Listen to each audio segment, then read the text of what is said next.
안녕하세요. 지금부터 2025학년도 대비 인문사회 1 모의논술고사 해설을 시작하겠습니다. 건국대학교 논술고사에 관심을 가져준 수험생 여러분들께 감사의 말씀을 드리며 모의고사에 열심히 임해준 여러분들 모두에게 행운이 있기를 기원합니다. 건국대학교의 논술교사는 모두 고등학교 교육과정에 기반해 출제됩니다. 특히 인문사회 논술의 지문이나 자료는 모두 여러분들이 배운 교과서에서 가져옵니다.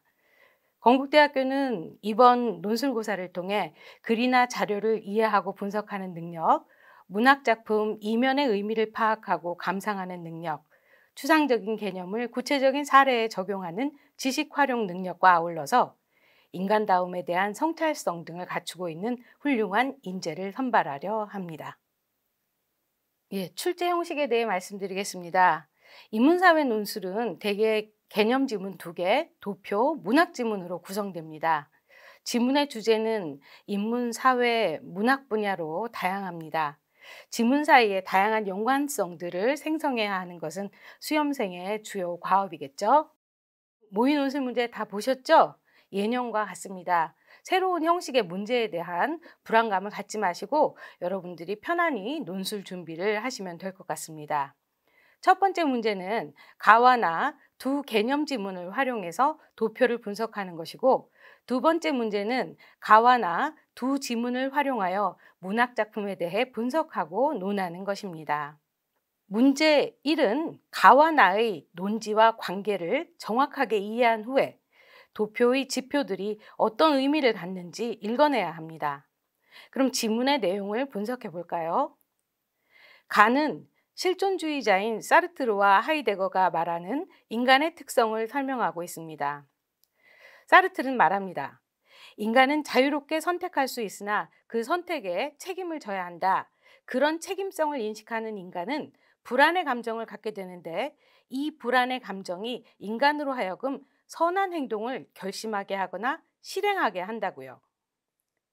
하이데거는 자기 존재를 염려하고 문제 삼는 인간은 항상 죽음에 대한 불안과 공포에 휩싸여 있는데 오히려 이런 불안과 공포가 자신의 진정한 실존을 회복하게 하는 긍정적 계기로 작용한다고 했지요.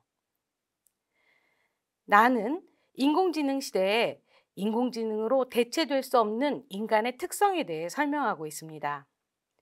오늘날 인공지능이 인간의 일을 대체하고 있는 상황에서 우리는 도대체 인간다운 것이 뭐지? 라는 근본적인 질문을 던지게 됩니다. 나에는 그에 대한 답이 나타나 있는데 바로 인간이 느끼는 결핍과 그에 따른 고통이라는 것이죠. 무언가 부족하고 그로 인해 고통을 느낄 때 인간은 이를 극복하고 생존하기 위해 역사와 문명을 읽어왔습니다. 또한 결핍과 고통을 느끼는 인간이기 때문에 이를 극복하려고 유연성과 창의성이라는 생존 방법을 체득해 오기도 했죠. 가와 나를 종합하면 인간의 불완전함과 약함, 결핍 등이 초래한 불안, 공포, 고통 등이 인간으로 하여금 선한 행동을 하게 하기도 하고 또는 진정한 실존 회복의 계기로 작용하며 또는 유연성과 창의성이라는 인간만의 특성을 갖게 했다고 할 수 있습니다. 그러니까 인간의 약점이 오히려 인간만의 특별한 장점을 만들어냈다는 것이죠. 문제 1번 해설을 하도록 하겠습니다. 다의 도표는 인공지능과 로봇의 발전이 일자리에 미치는 영향을 보여줍니다. 인공지능과 로봇으로 인해 사라질 자동화 대체 확률이 높은 직업과 인공지능과 로봇의 발전에도 불구하고 살아남을 자동화 대체 확률이 낮은 직업을 대별해서 이 표는 제시하고 있습니다. 먼저 인공지능과 로봇이 대체할 수 있는 직업군은 콘크리트 공이나 제품 조립원 등으로서 로봇은 불안이나 공포 등 부정적인 감정을 느끼는 인간보다 한결같이 정확하게 단순 반복적인 일을 잘 처리할 수 있습니다. 그리고 조세행정사무원이나 경리사무원 등의 직업은 복잡한 정보를 일정한 규칙에 의해 처리하잖아요. 이런 사무원의 업무는 인공지능에 의해 쉽게 대체될 수 있습니다. 이에 비해 유연하게 상황에 대처하는 직업은 자동화로 대체될 확률이 높은 직업군에 속하지 않지요. 이로 미루어 보아 유연성이라는 인간의 특성이야말로 기계와 경쟁할 수 있는 힘이 된다고 볼만합니다. 예시 답안을 보면 먼저 가와 나의 핵심 내용을 요약하고 둘의 내용을 종합합니다. 여기 보시면 이렇게 가와 나는 인간의 약점과 결핍이 오히려 인간다움을 실현하는 계기가 된다고 말한다 라고 정리되어 있잖아요. 이런 식으로 두 지문의 관련성에 대한 언급이 반드시 있어야 합니다. 또 다도표를 읽을 때도 도표의 특징적 지표를 설명하는 데 그쳐서는 안 됩니다. 앞의 지문과 연결 지을 수 있어야 하죠. 예시 답안에서도 인공지능에 의해 많은 직업이 소멸될 위기 상황에서 인간은 결핍과 불안, 고통을 느낄 것이고 이를 극복하기 위한 인간다움의 발현으로서 유연성과 창의성을 근간으로 하는 직업들이 가장 오래 살아남을 것을 예상할 수 있다고 했습니다. 이렇게 지문을 적용한 분석이 필요합니다. 다음은 문제 2 해설입니다. 문제 2는 가, 나와 관련해 라에 대해 논할 것을 요구합니다. 가, 나는 인간 고유의 인간다움에 대해 탐구하며 기계와 다른 인간의 특성을 인간의 약점 및 유연성과 창조성에서 찾았습니다. 이를 소설에 적용해서 이면적 의미 구조를 파악하고 구체적인 인물 형상을 개념에 입각해 설명할 수 있어야 합니다. 라는 김승옥의 역사라는 단편 소설입니다. 역사는 힘이 센 사람이란 뜻이죠. 여기에는 1960년대라는 시간적 배경과 두 공간적 배경이 설정되는데 하나는 신식 양옥집이고 다른 하나는 창신동의 판잣집입니다. 두 공간은 서로 다른 생활 방식을 보여줍니다. 신식 양옥집의 생활 방식을 대표하는 인물은 할아버지죠. 할아버지는 양옥집의 가장으로서 기계적 질서를 강조합니다. 양옥집에서 나는 정확한 시간에 공부하고 음악 활동을 하죠. 이런 기계적인 엄격성은 시간적 질서에 대한 강박, 이는 본문에서 계획성 있는 움직임 같은 표현을 통해 알 수 있어요. 또 인간적 감정에 대한 그늘 없는 태도, 삶, 생산성과 창조성에 대한 믿음 등으로 나타납니다. 한편 창신동 빈민가에서의 삶은 이와 정반대죠.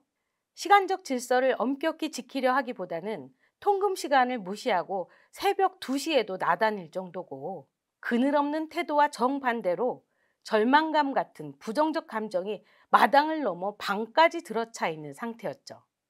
또 쓸데없이 돌이나 옮기는 것은 생산성이나 창조성과도 거리가 멀지요. 서 씨는 창신동 빈민가에서의 이런 삶의 양식을 대표하는 인물입니다. 그는 모두가 잠든 새벽, 동대문에 돌을 옮기고 대낮에 자기만 알아볼 수 있는 돌의 위치를 보며 흐뭇해합니다. 또한 서 씨는 그가 가진 힘으로 자기 발전이나 성공을 꾀하기보다는 임금으로도 환산되지 않는 자기 만족이나 선조의 위력을 물려받았다는 자부심만을 가질 뿐입니다. 이렇게 그의 힘은 세상의 기계적 기준과 틀에서 완전히 벗어나 있죠. 이런 서 씨를 나는 역사라 불렀습니다. 역사는 단지 힘이 센 사람을 의미하는 것은 아닙니다. 인간적인 결핍과 고통을 나름의 방식으로 승화하며 자신을 규격에 맞춰 가두려는 세상에서 벗어나 사람의 길을 찾고자 한다는 점에서 서 씨는 나에게 진정한 역사라고 할 수 있습니다. 예시 답안을 한번 볼까요? 먼저 가와 나를 바탕으로 이후 소설 분석에 적용할 만한 관점이나 개념을 정리해 두는 것이 필요합니다. 이 부분은 나는 소설을 이런 식으로 보겠다는 도입이자 선언이 될 것입니다. 이번 문제는 라의 인물이나 사건에 대해 논하라고 구체적으로 지정하지 않고 그저 라에 대해 논하라고 했습니다. 이런 문제가 다소 어렵죠. 스스로 글감을 발견해야 하니까요. 그런데 소설을 읽다 보면 양옥집과 빈민가의 삶이 명백히 대비가 되고 있음을 알 수 있습니다. 이를 단서로 공간이 보여주는 삶의 양식을 대비적으로 서술할 수 있습니다. 이렇게 양옥집과 다른 빈민가의 삶의 양식을 이해하고 이러한 맥락에서 나가 관찰한 공사장 인부인 서 씨의 삶에 대해 마지막 줄처럼 의미를 부여할 수 있어야 좋은 평가를 받을 수 있습니다.